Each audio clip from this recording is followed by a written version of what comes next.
Hi, my name is Morgan Unnery, and you are watching the Morgan Minutes. Today I'm here with Brooks Barefoot, who is a product specialist with Helena, and we're just going to talk a little bit about pre-emergent herbicides and just how to make them more effective. So Brooks, what can you tell me a little bit about that? So pre-emergent herbicides are designed to stop weeds from coming out or emerging out of the soil. And to do that, they have to stay really in that top layer. We call it the weed germination zone. And there's a lot of different things that can affect how well these different chemicals perform. So what are some of the things that Helena has to offer to help alleviate those problems? So one product that we have that was really designed for pre-emergent herbicides is called Grounded. It's classified as a deposition aid. And when you think of deposition aids, their purpose is to keep a product on target and to make sure that when you apply it, that it stays where you put it. Grounded has really three different modes of actions or three different benefits. One would be for the pre-emergent herbicide activity, but it also works as a good drift reduction agent, and it also has a compatibility agent in it that helps to, when you're putting different chemicals in, sometimes they don't play nice. It's kind of an insurance package to make sure that the pre-emergents that you're putting out are staying in that weed germination zone.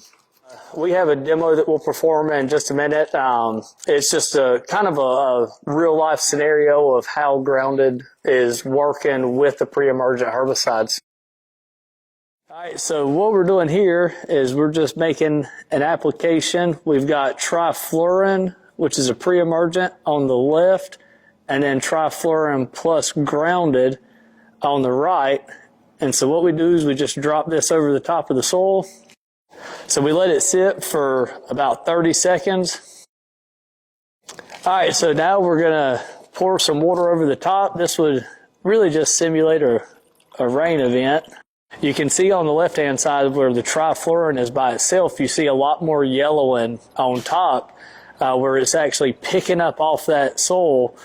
And that would be, an issue if you were to have a rain event and it was to wash off. When you look down at the bottom where the material is filtering down through the soil, you can see on the left-hand side where we don't have Grounded how much more yellow is coming through, and that's the active material itself where it's filtering through and past that weed germination zone. Where on the right, you can see where there's very little color to it, and that's where Grounded is helping to solubilize it onto those particles and hold it where it's supposed to be. Well, Brooks, I just want to thank you for coming out here today and helping me learn and our viewers learn just a little bit more about some of the different things Helena has to offer. Thank you.